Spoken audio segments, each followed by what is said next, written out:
Hello, welcome to Talk of Faith, Christ, Family, and Adventure. And I said I was ready, but I forgot to put up my little, starting screen. So we're just gonna go without it today. But we are live on YouTube, and we are talking today. Happy 4th of July, everybody! Happy Independence Day. So we are discussing religion and American exceptionalism. Yes, I see that Jacob dressed for the occasion in his red, white, and blue. I did the same. The red shirt and the blue hat. And we've got some red for Joey there. And Daniel, you got some patriotism in you at all? I'm just I'm wearing gray and black. So okay. My shirt's more pink than red. Well.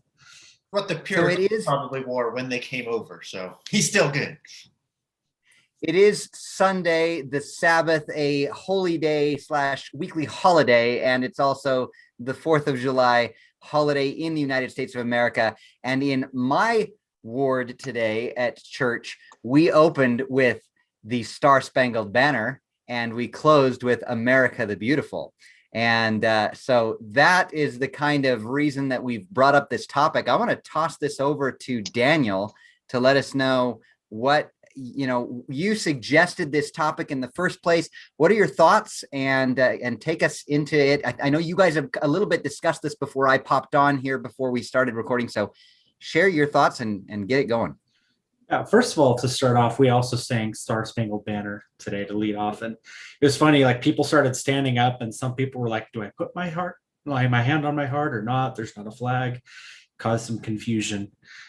But yeah, I suggested this topic. I knew that there's probably going to be singing patriotic songs in church, and that's what made me think of the topic.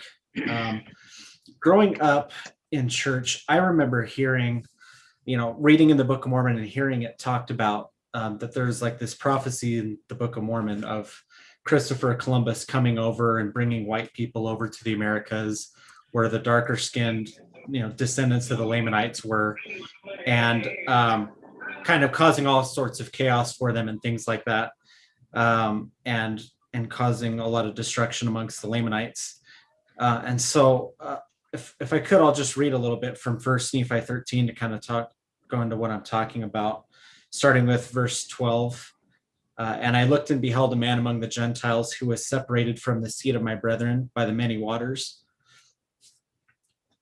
And I beheld the Spirit of God, that it came down and wrought upon the man, and he went forth upon the many waters, even unto the seed of my brethren who were in the promised land. So a lot of people, I'd say pretty typical within Mormonism, to view that as Christopher Columbus. So at least that's what I always felt and understood about that verse. It goes on, I beheld the Spirit of God, that it wrought upon other Gentiles, and they went forth out of captivity upon the many waters. So they're coming over to the American continent. It came to pass, I beheld many multitudes of the Gentiles upon the land of promise. I beheld the wrath of God, that it was upon the seed of my brethren, and they were scattered before the Gentiles and were smitten. And I beheld the Spirit of the Lord, that it was upon the Gentiles, and they did prosper and obtain the land for their inheritance. And I beheld that they were white and exceedingly fair and beautiful, like unto my people before they were slain. So it's saying they're light-skinned like the Nephites were before they were destroyed, and in contrast with the Lamanites. So it's pretty clear, I think, to interpret this as, Gentiles as being like the pilgrims coming over, eventually, and settling in the American continent, and settling this country and driving the Lamanites or Native Americans that were here to the point of, almost extinction. And it came past, I, Nephi, beheld that the Gentiles who had gone forth out of captivity did humble themselves for the Lord. Power of the Lord was with them. Goes on to talk about like the mother Gentiles, or the Gentiles in England coming and doing war with the Gentiles that had come over here, talking about kind of the Revolutionary War. And I'd be curious to know if you guys got this at all in church, but I remember hearing that God helped America win the Revolutionary War as a fulfillment of this prophecy in First Nephi. I remember hearing stories about like battles where the Americans were like outnumbered and were going to lose, but Mother Nature interfered or something. A big storm came in and helped them. And I remember hearing those kinds of stories. So that's kind of what was on my mind going into this. There's this kind of tradition within Mormonism of viewing America as like a fulfilled prophecy that God helped establish this country. The founding fathers, even though they weren't Mormon, it was before Mormonism, were kind of inspired by God to draft the Constitution as they did to kind of make way for Mormonism, for the restoration of the church to happen, all that rolled together. Who wants to comment? I'll start. Definitely a lot of that, and I think it's pretty commonly taught. I don't think I was ever taught that God had some sort of divine intervention or intervened in the battles. Maybe it was, and I wasn't paying attention. I wasn't the best in Sunday school growing up at paying attention. But, for sure, I remember in seminary, right, going over these verses, and it definitely is, that the founding of this land and it becoming what it was at the time that Joseph Smith was born was definitely it was divinely inspired to be led kind of that way, right? Columbus or this land being found, people were being inspired, and Columbus himself apparently says that he felt like he was inspired of God to take a voyage and things like that. So it definitely was taught that. So I think one thing that's important to note about the verses that you read, that, if you continue down the page in First Nephi 13, let me go ahead and continue sharing for just a second. The verses change from these kind of short verses describing very briefly, like you said, Daniel, perhaps Columbus, but then almost certainly the Revolutionary War and the way that the Gentiles or the new nation prospers. It gets to these very longer verses talking about the Bible and how the Gentiles have the Bible, and yet they've lost many plain and precious things. And then you have that the Lord won't suffer them to go without the plain and precious things that they've lost. And so then the gospel will be, he says, that after I visited the remnant of the house of Israel, and this remnant of whom I speak is the seed of thy father. Anyway, he's going to be merciful unto the Gentiles to visit the remnant of the house of Israel in great judgment. And the remnant, by the way, I think throughout much of the Book of Mormon, the remnant is talking about the Lamanites and those left there. And so there's a little bit of judgment here. And then he's saying that he's merciful to the Gentiles and giving them the land. And then they bring forth Zion, and they bring forth another book.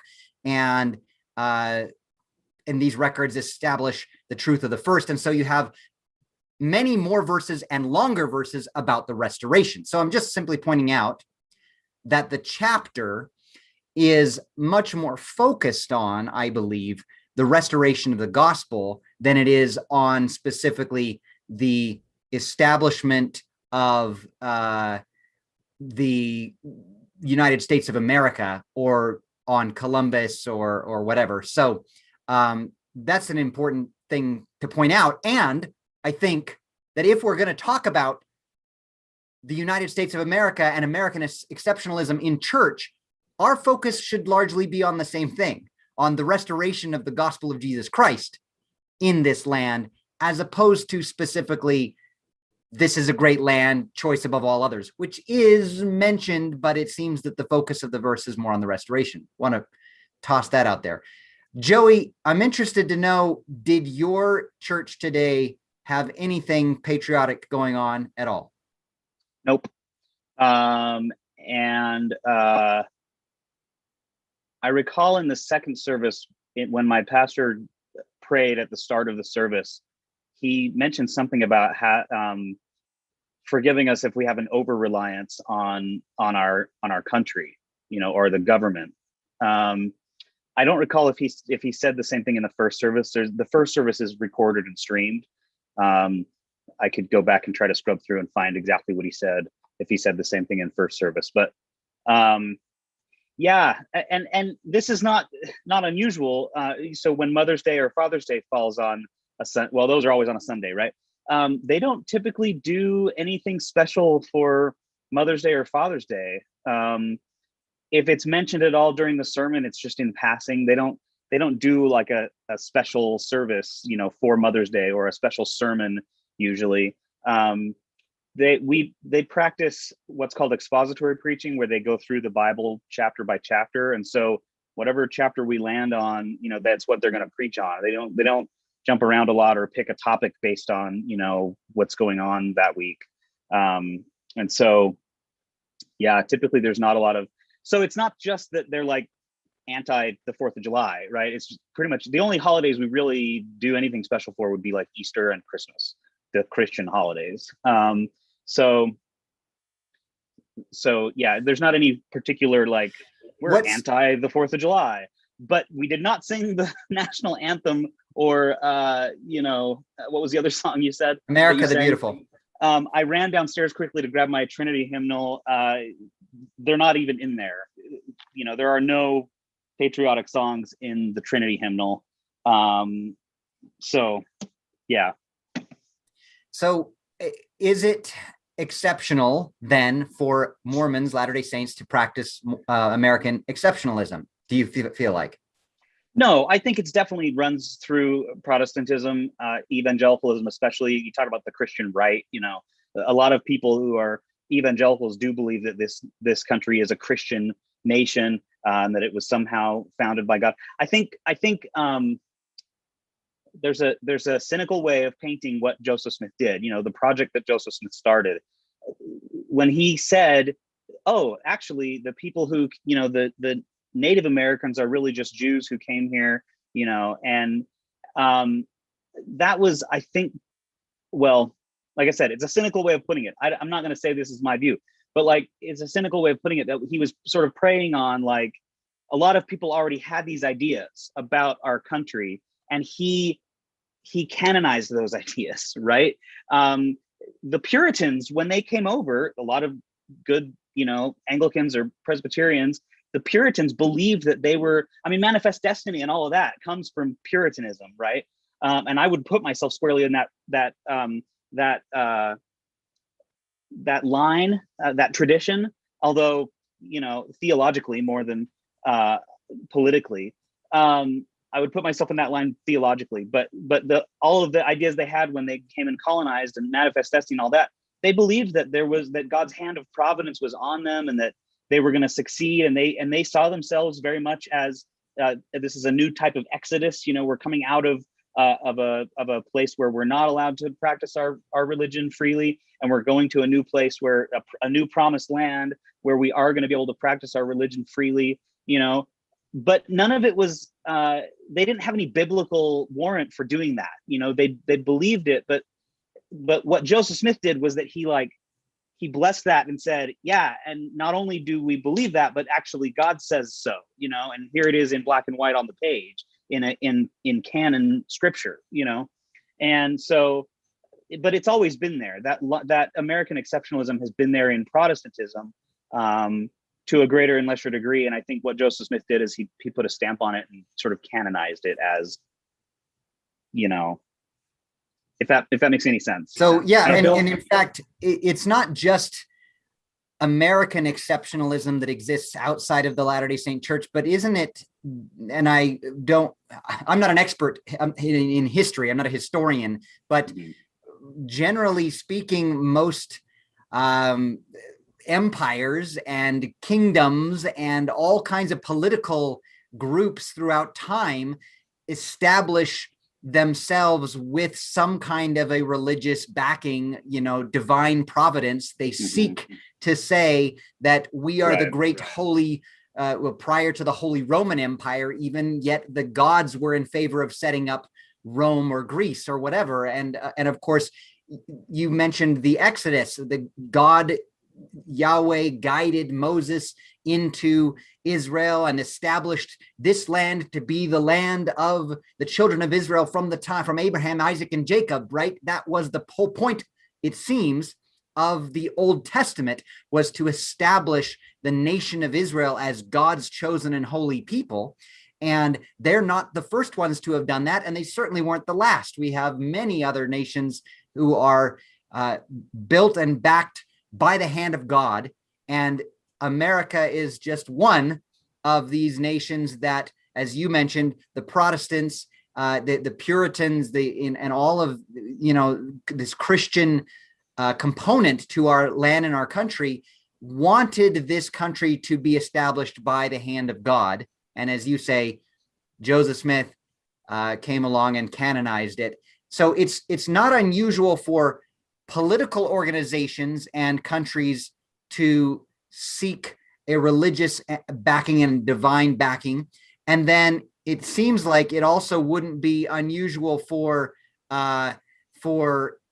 religions then in those nations to, from time to time, celebrate the nation that was established by their God. So I'm just pointing out these parts aren't exceptional to celebrate, but also holidays, real quick.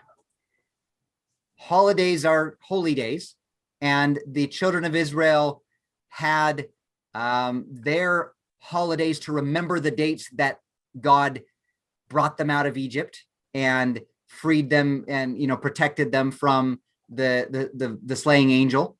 And so we have in the religion of the Church of Jesus Christ of Latter-day Saints a holy day, if you will, and we go ahead and celebrate it when we remember God set us free from the mother Gentiles across the sea and from the ruling kings and queens. And now, we could actually have the restored gospel and come to a place where we could worship as we choose. And specifically, again, the gospel could be restored. So it seems, I'm just pointing out, again, I'm doing the defense. I'm not saying that I necessarily believe and support 100% the full-on American exceptionalism celebrated in Latter-day Saint communities, but I'm giving voice to why it exists and that it is not unusual. Now, who wants to be the devil's advocate, or who wants to comment on that line of reasoning?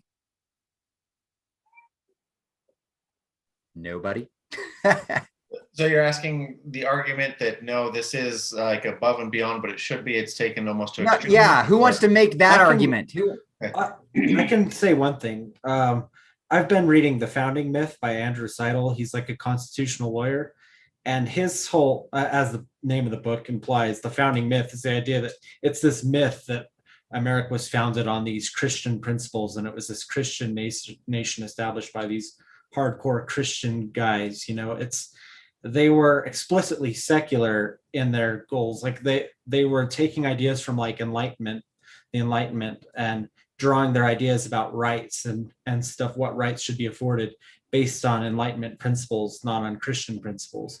And it was the first, at least, if not the first nation, definitely the first like major nation to explicitly state that they were a secular nation, that it was not, they weren't taking anything from Christianity to build a religion off of.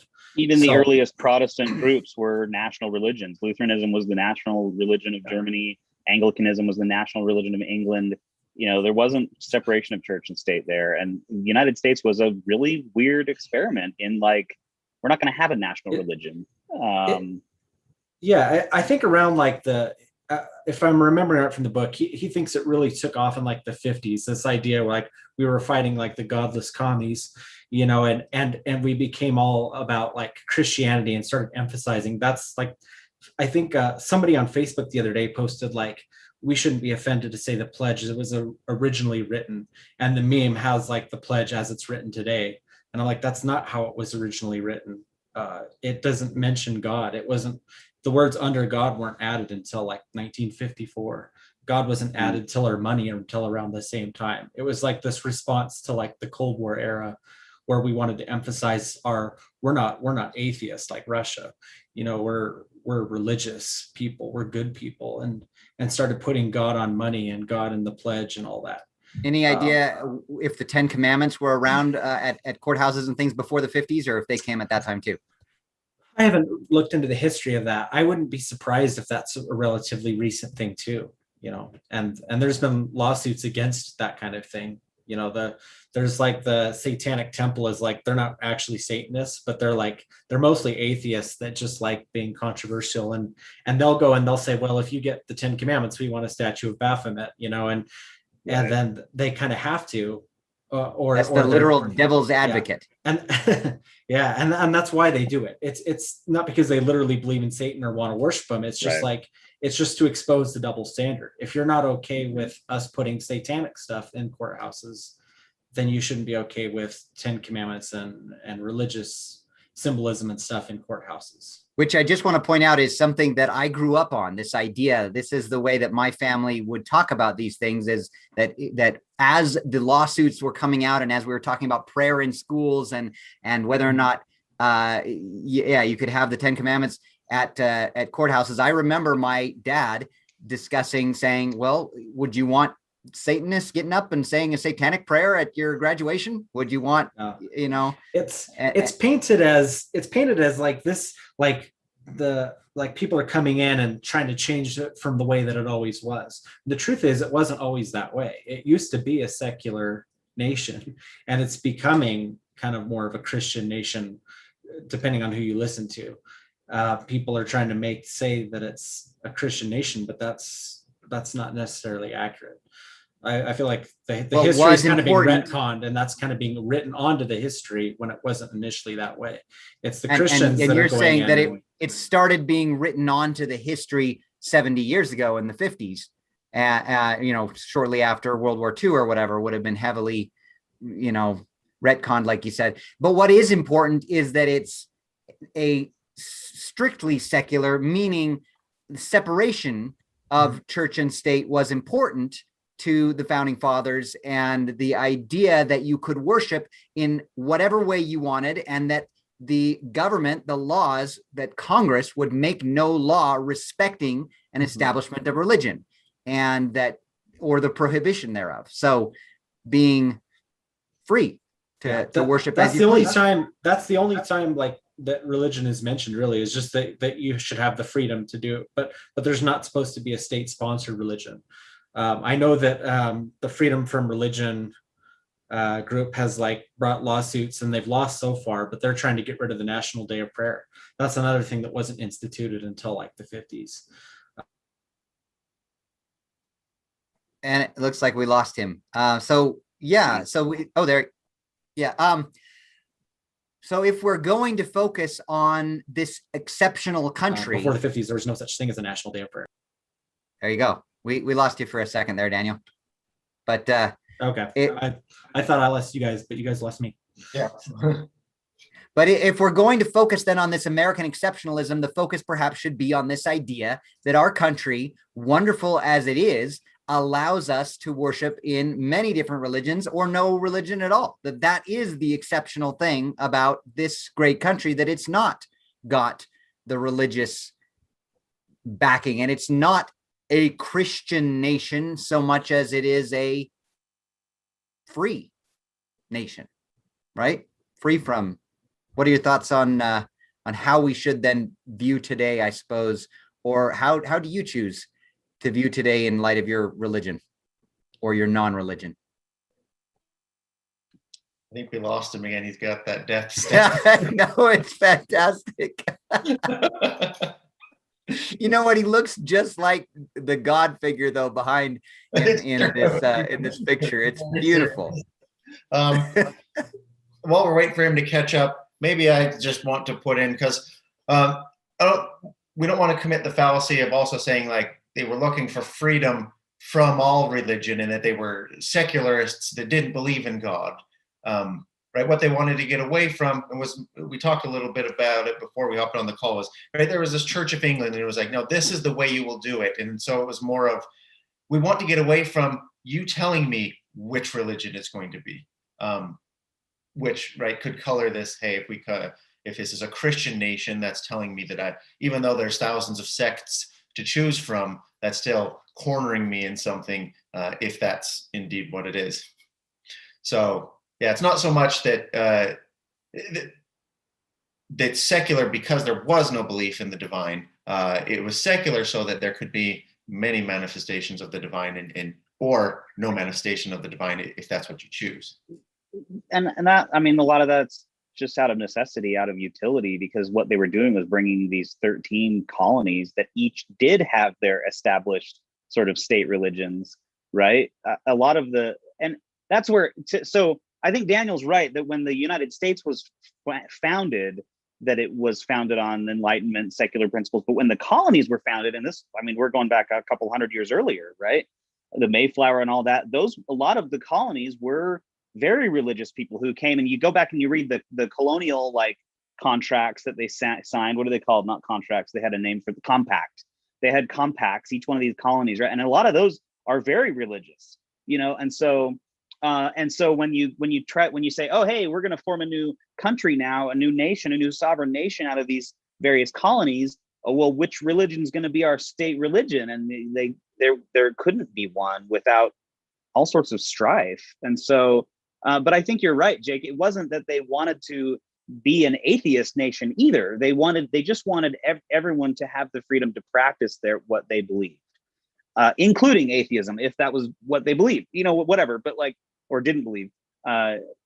So yeah, I agree. That's a really good point. I mean, if each of the colonies had their own quote unquote state religion, then yeah, when they come together to form a Confederate group, United States, they needed to, you know, say we're not going to enforce any of these. And very, very interesting and very wise. And again, not something that had ever been practiced before by any other groups of political states to get together and say, we're going to be one vast country with varying religions.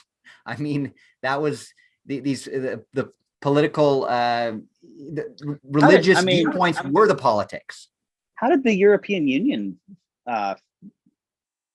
because Lutheranism still is the national church of Germany. Anglicanism still is the national religion. Well, they're not a country by any means. The and EU certainly is just you're right. They're not. Yeah, it's a trade union with you know, with open borders, and that's all, you know. And so, but if they ever did what we did and actually federated into a sovereign nation, they would have to figure that stuff out somehow. Now, I don't know how serious any of that is nowadays. Anyway, I think Anglicanism is almost a figurehead religion now. There's probably just as much diversity in Anglicanism as there is in religion here in the US now. I was going to say that too. Most of Europe is like pretty atheistic, you know, pretty secular. And a lot of those national religions are just kind of figureheads. They're traditions. But it's ironic because America was a secular nation, but it's like of first world nations, I'd say it's the one that's probably the most explicitly religious. Like Americans are big on their Christianity.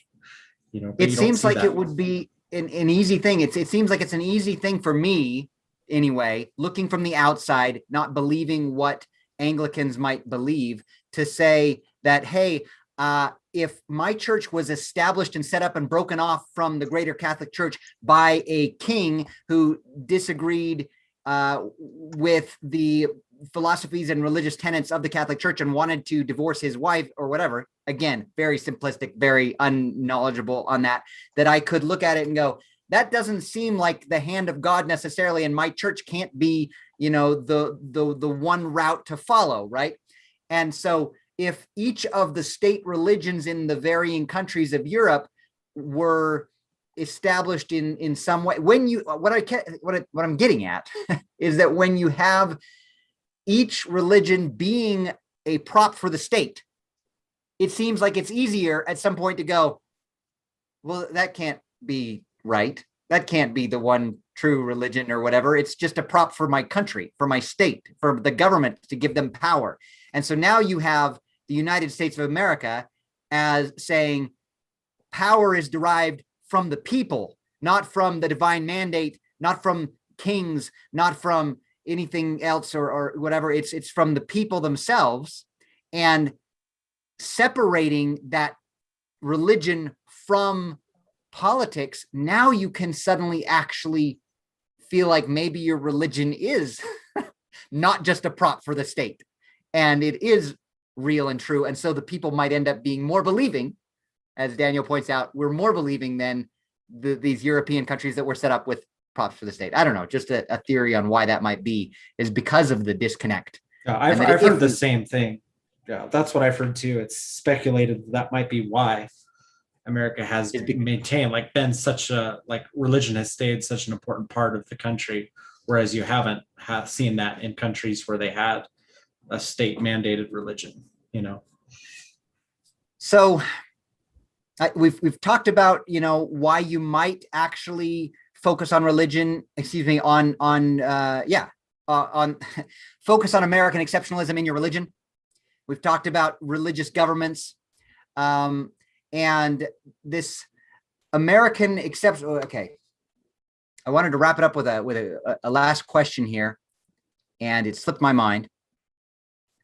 Did anybody have a thought while I try to remember what it was? I have a thought. Something I wanted to get to here at the end, towards the end, is where does the church go from here? Because, you know, I kind of started off by talking about kind of the history of where I think some of that comes from with like the prophecy in the Book of Mormon. And this is a topic for another day. We could get into like DNA stuff, but that narrative doesn't really hold up to the science, right? We know that Native Americans aren't Lamanites. They're not from Jerusalem. The whole story doesn't really add up.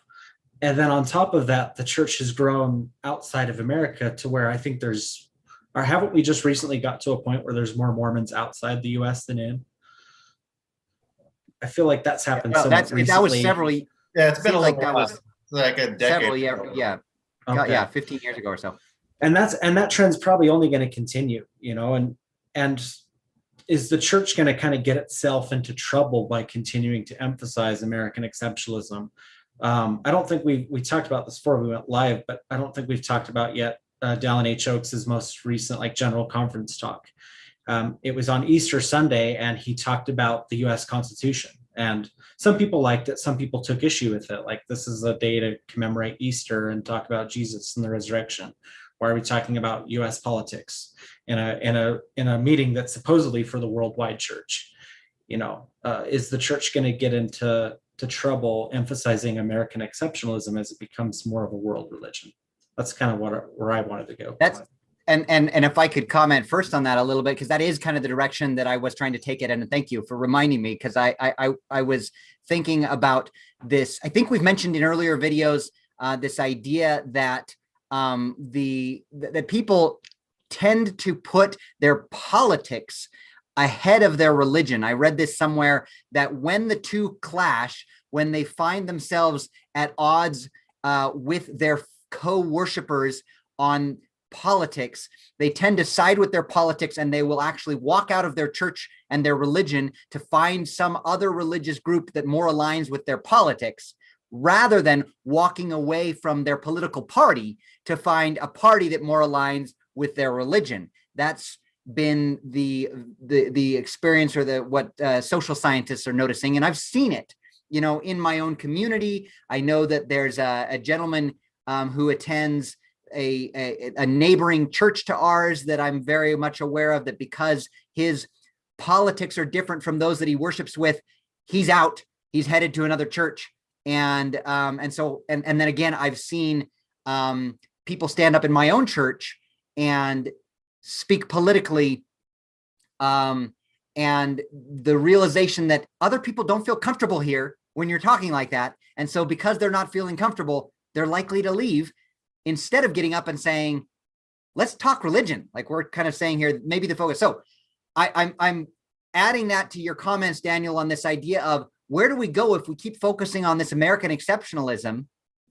And shouldn't the focus be on Jesus Christ, the Son of God? And here's the key. I think that what might be the only appropriate form, in my opinion, of American exceptionalism, both in America, in the church, and worldwide, is to focus some part on the restoration of the gospel, on Joseph Smith, on the establishment of a place where the Book of Mormon could come forth and the restored gospel could come forth.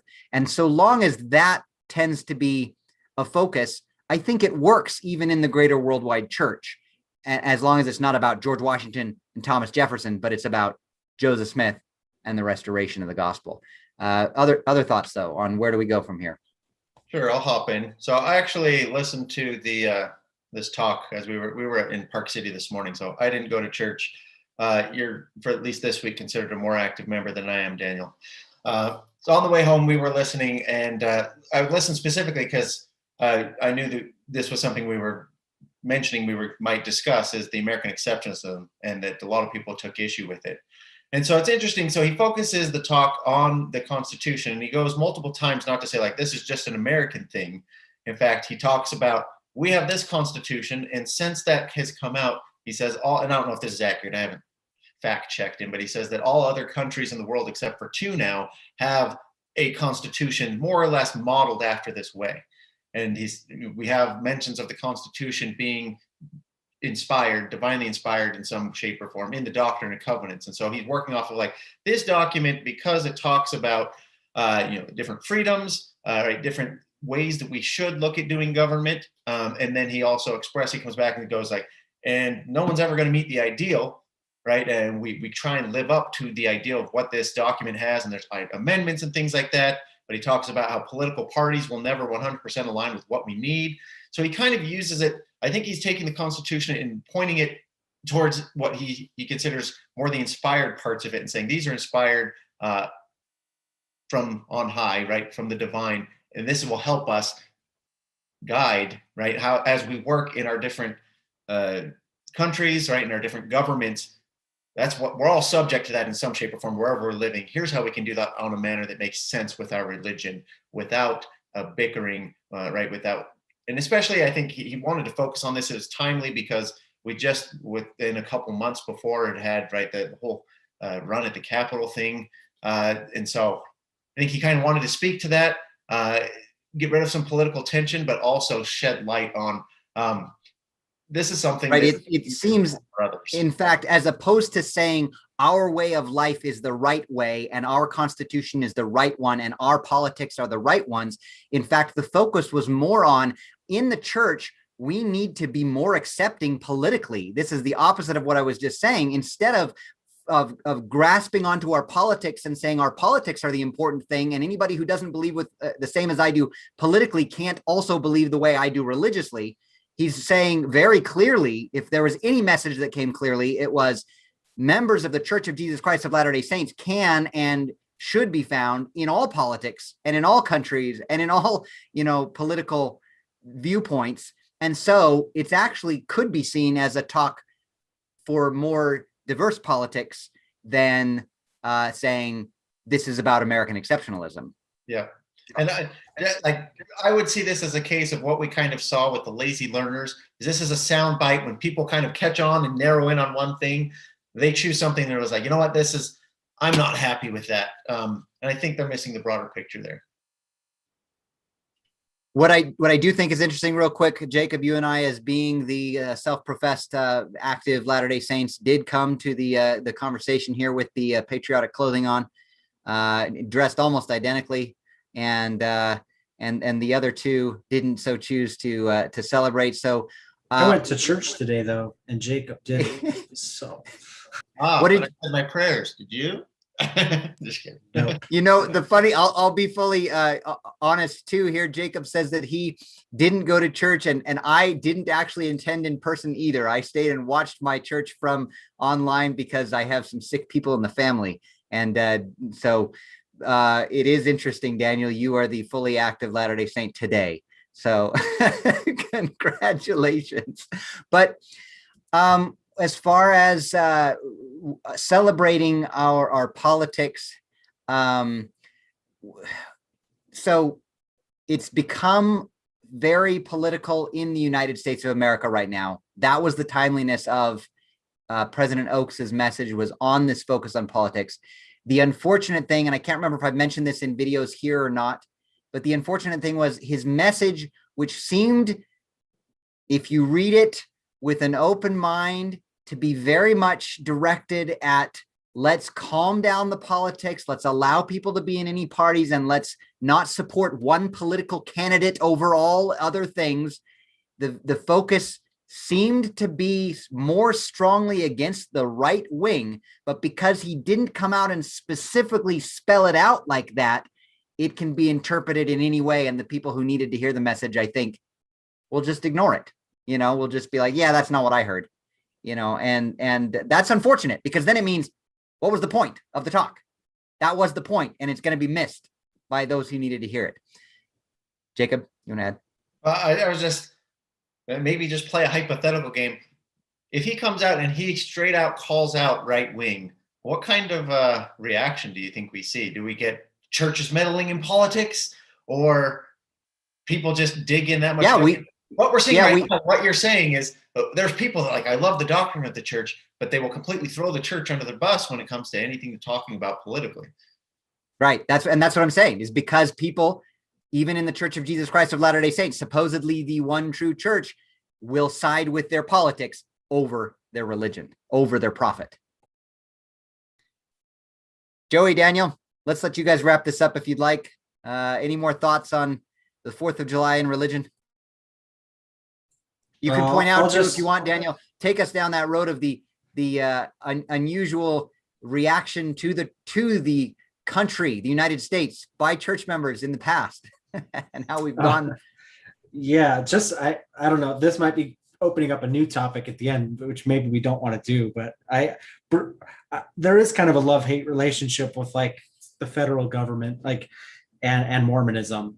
We see it more in FLDS today, where there's a lot more distrust of the federal government things. But an interesting tidbit of Mormon history that a lot of people might not know is that in the early version of the endowment ceremony, there was a section where you had to swear an oath of vengeance for the blood of Joseph and Hiram Smith. And they saw it as the government failed to protect their religious liberties, resulting in them getting killed for their, as martyrs. And so there was this part of the endowment where you swore an oath of vengeance.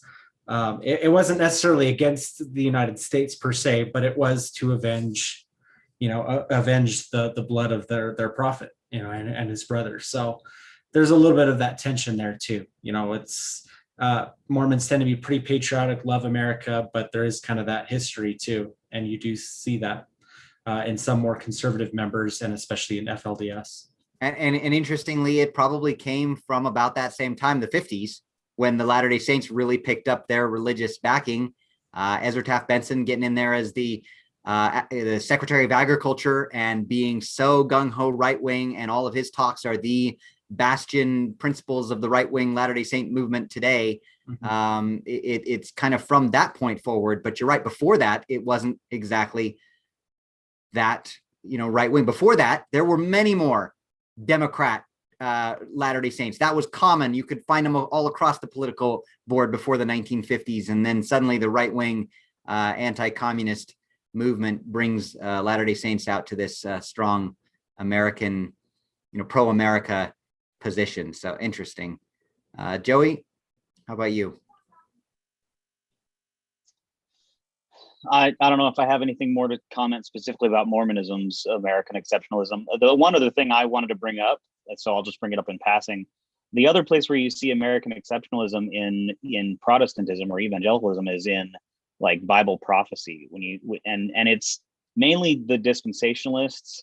But I can't find it now. I'm Googling frantically, and I cannot find a good example of this. But I swear I've seen maps of the Battle of Armageddon or the Battle of Gog and Magog, where the United States is on the map, and here's where we're going to get involved in the Battle of Armageddon, and they claim to base it on symbolism in Revelation. They claim that certain of the symbolic phrases in Revelation are talking about the United States, and so but that is also sort of disconnected from my experience in evangelicalism. Maybe a little. I probably knew a lot more dispensationalists and interacted with a lot more of them when I was a Southern Baptist, but since I've been Presbyterian, Presbyterians tend to not be dispensationalist at all, and they don't buy into any of that Bible prophecy stuff. The televangelists, that get into all that Bible prophecy stuff. So yeah, I very much appreciate that in church, anytime politics is brought up or anytime they're almost exclusively chastising anybody on either side of political debates who would say that they're the only ones that are right, and that as Christians, our identity should be in Christ, and we should be unified regardless of our political opinions. And And I actually am very proud of the fact that I have no idea if my pastor is a Republican or a Democrat or an independent or whatever the heck. I don't know what he is, because he doesn't do that over the pulpit, right? And so, yeah, it could not. So you talk about like a way forward for the LDS church, and I would say that my church is already there. And I don't know, like, that sounds very elitist, I guess, or like the braggadocious, I guess. But I think that's the right way forward, is to de-emphasize any kind of like I don't know. There's certain things, there's certain issues, political issues that are based on, like abortion is a big one, right? That are based on, like, it's hard to be a Christian and be pro-choice, right? I don't know. That's a whole other can of worms, and I'm sorry I opened that up right at the end here. But like, there's certain issues that seem like if you're a Christian, you probably ought to lean one way or the other. But for the most part, I think most political issues, you can be a Christian and be in either party. And anybody who ties their religion to a particular party, I don't know. I'm against that. And so I think that the LDS church, the way forward is that they need to distance themselves from politics. They need to distance themselves from, and I think I agree with you, Steve. Like, I think they can still embrace, the idea that this nation existed for a purpose, or exists for a purpose, so that the religion could be founded, but not necessarily to say that this is God's nation, right? That this is somehow a chosen nation by God. I don't know. Well, I appreciate that. You ended it That's something I don't think about. I'm not a Latter-day Saint anymore, so I don't have a dog in this race. I don't care. So I'm really just kind of parroting what you said. I don't have an opinion on it. Your summary of the position of your church and how you don't know the religious party of your affiliate, or excuse me, the political party or affiliation of your religious leaders is fantastic. And interestingly, I think that this whole thing came out a few months ago about President Uchtdorf donating to the Biden political campaign, and his family, or at least his family, donating several times. And he's not the only one who up there in the top of leadership of the Church of Jesus Christ of Latter-day Saints who donates to and supports liberal candidates. And Elder President Oaks's talk very much, like I say, focused on allowing Latter-day Saints to support. And he says that we should support, and we will find candidates that we support on in several parties, and sometimes we'll support candidates who don't always 100% align with our religious beliefs and our principles, specifically when it comes to abortion. If President Biden is pro-choice and you have President Uchtdorf apparently supporting his candidacy, that doesn't mean that President Uchtdorf is pro-choice, though he could be. I mean, but the point is that yeah, if we can back away from politics, as you've said, I think all of us here are in agreement that the heavy focus that some of the members of varying churches, and I think even there are evangelical churches that are this way for sure across the country, who say you've got to support the right. Oh yeah. For instance. Oh yeah. Or else you are not supporting God, and that's just plain silly, because it's not a political party that will save us. It's not a political party that is fully aligned with the Bible or the Book of Mormon. And I had some fairly strong political discussions during the presidential campaign with members of my church who completely believed that there was no possible way that people on the other side of the political aisle were righteous in any way, shape, or form. They were all wicked. They were all, child molesters, that literally that kind of argument, that all of them are wanting to be in government and power so that they can take advantage of children. That was And it just blows my mind that we can be that, judgmental of the people in another political party. My experience has been that people around the world of all political parties, of all countries, are people. We're trying to generally provide for our families, protect our children, make the world a better place in the way that we think we can. And it's a wonderful thing that we live in a country where we can, where one political party, where we can switch back and forth between political parties, first of all, in the leadership, and not have the parties kill off or jail the other political parties, the opposition, and to have the government support the freedom to worship, as the 12th article of faith says, how, where, or what they may, that is in fact what we as Latter-day Saints should believe too, that as President Oak says, we can find Latter-day Saints throughout the world and in all different political parties. And as Joey says, we should probably back away from the heavy politics. We can support and celebrate this great nation. And I think that there are many other nations that can and should support and celebrate their founding and their religious freedom, if they have it now, and their freedom from oppression and their freedom from